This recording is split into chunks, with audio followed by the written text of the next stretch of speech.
continuación, nuestro tema número 3. Institucionalidad democrática. Primera intervención durante 4 minutos del candidato de Gana Perú, señor Ollanta Humala. Por favor. Corrupción y derechos humanos fue nuestra propuesta para este bloque. Sin embargo, los representantes del fujimorismo decidieron poner el nombre de institucionalidad democrática.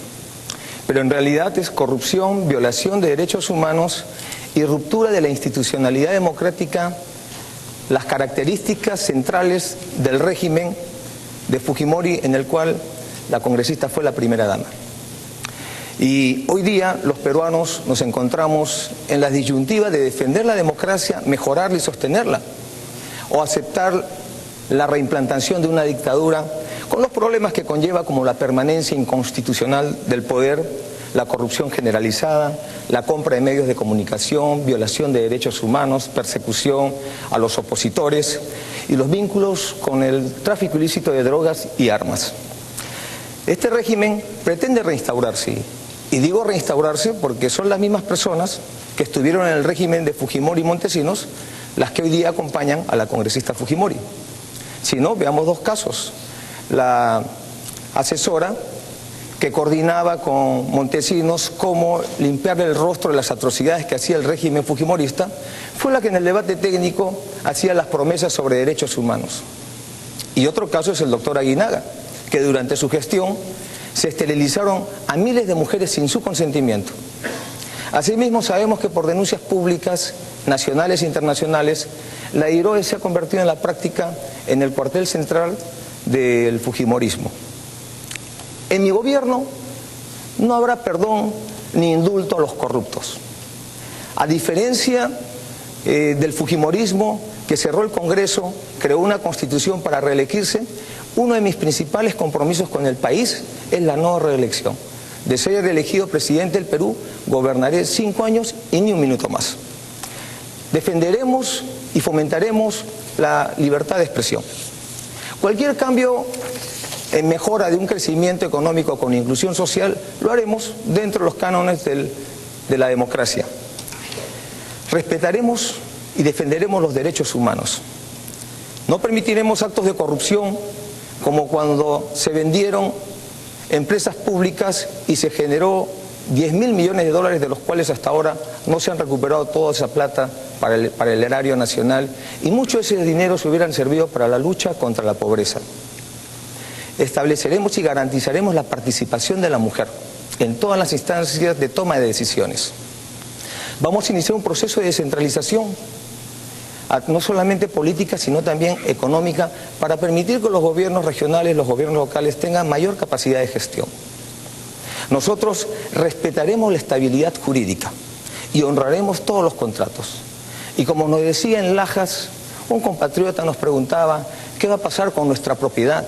Pues le vamos a garantizar su propiedad. Queremos hacer un país de propietarios y de productores. Nosotros que vamos a garantizar la paz social en el país. Una paz social que hoy día nos cuesta mucho, no solo para el libre tránsito de nuestras familias, sino para las inversiones. Y desde acá invocamos a las poblaciones del sur del país a deponer las medidas de fuerza, a limpiar las carreteras y que este 5 de junio vayamos todos a votar. Desde acá decimos lo siguiente, que nosotros a partir del 28 de julio vamos a resolver los problemas sociales que se están dando en el país. No vamos a crear conflictos sociales, porque creemos en la cultura del diálogo como la mejor manera de resolver los problemas sociales y encauzarlos democráticamente. Muchas gracias. Muchas gracias, señora Keiko. 1 minuto, por favor. Sí, quisiera aclarar en primer lugar que Milagros Maravilla, Alejandro Aguinaga, no tienen ninguna condena ni ningún proceso. Son personas intachables, como la gran mayoría de todas las personas que trabajan a mi lado.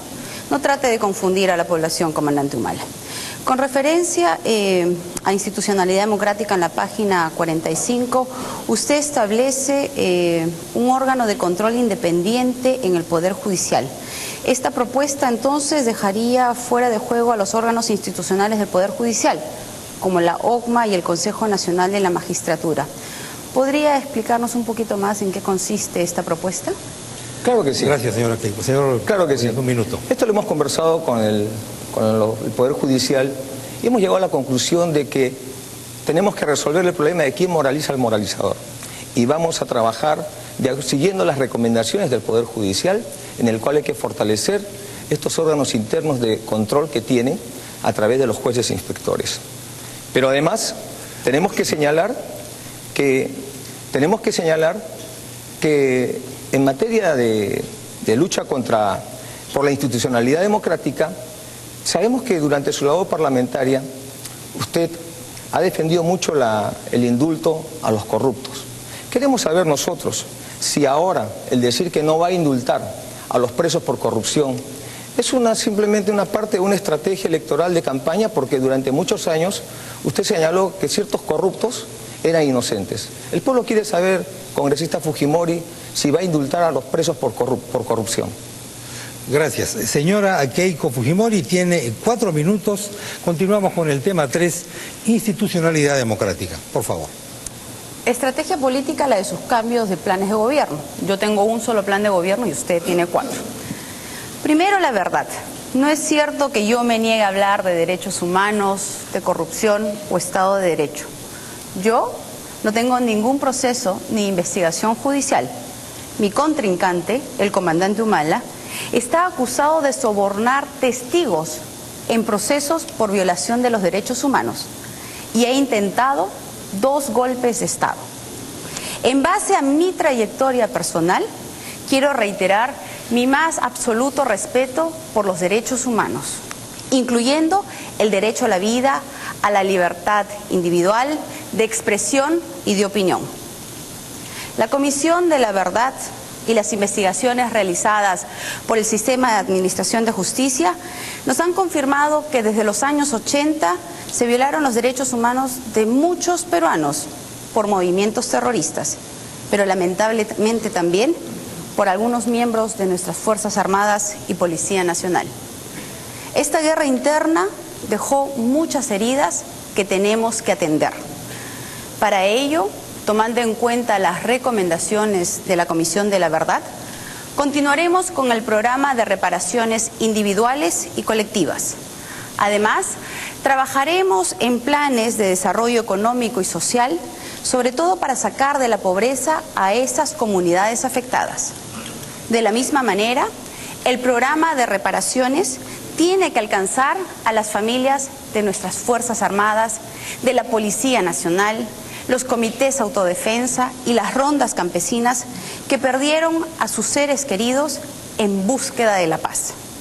Nuestro objetivo es cerrar las heridas del pasado para abrir la oportunidad a una verdadera reconciliación mirando hacia el futuro. Otro problema que afecta la institucionalidad democrática es sin duda la corrupción. No existe corrupción grande o pequeña. Su esencia es una sola, y es ahí al origen mismo en donde debemos de atacar, porque la diferencia entre una y otra solo es cuestión de tiempo. La lucha contra la corrupción debe estar tanto en la penalización del delito como en su prevención.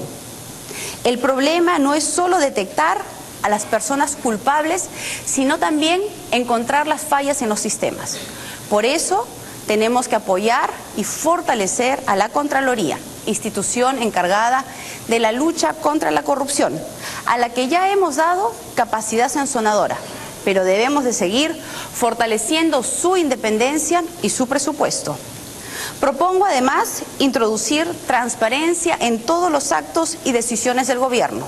Para eso implementaremos un nuevo sistema de compras electrónicas. Simplificaremos los procesos e implementaremos con tecnología para detectar y saber las responsabilidades. Es importante también hablar de institucionalidad política. Por eso hoy quiero desde aquí garantizar mi más absoluto respeto a la independencia de poderes, a la libertad de prensa, a la independencia del Banco Central de Reserva y principalmente a la independencia de los mecanismos de control del Poder Judicial y de la Fiscalía de la Nación. Asimismo, me comprometo a no convocar una asamblea constituyente ni intentar, al término del mandato, la reelección presidencial. Muchas gracias. Señor Ollantaytamala, un minuto, por favor. Yo no tengo ninguna acusación de violación de derechos humanos. siempre he colaborado con la justicia y esa misma justicia que me absolvió a mí condenó a su padre, congresista Fujimori, por violador de derechos humanos y por corrupto. Usted ha hablado de derechos humanos, sin embargo resulta extraño para el televidente que no hable de su propia experiencia de vida porque usted fue primera dama de un gobierno donde se violaron derechos humanos. Y cuando usted envía sus propagandas está la foto de usted y la foto de su padre. Entonces le está diciendo al elector, voten por los dos. Pero resulta que uno de los dos está preso por corrupto y por violador de derechos humanos. Y está por corrupto porque han robado plata. Yo me pregunto, ¿van a devolver la montaña de dineros? ¿Van a devolver esa montaña de dineros que robaron al pueblo peruano? ¿Y qué hará usted con los que robaron ese dinero? Muchas gracias. Gracias. Señora Keiko, un minuto, por favor. Usted está acusado y procesado e investigado por sobornar a testigos en procesos que tienen que ver contra los derechos humanos. Quiero aclararle también que soy yo la candidata, no Alberto Fujimori. Usted, si quiere debatir conmigo, pues confronte mis ideas. Si quiere debatir con Alberto Fujimori, pues puede ir, si quiere usted, a la DIROES. Soy yo la que tomo las decisiones en mi partido, la que he convocado al equipo técnico, la que he convocado a los candidatos y los que hoy son ahora congresistas electos. Y si soy elegida presidenta del Perú, seré yo quien tome las decisiones. Muchas gracias. Ha concluido así el desarrollo del tema 3, institucionalidad democrática. Nos vamos a una breve pausa y a continuación el tema 4, economía e inclusión social. Volvemos.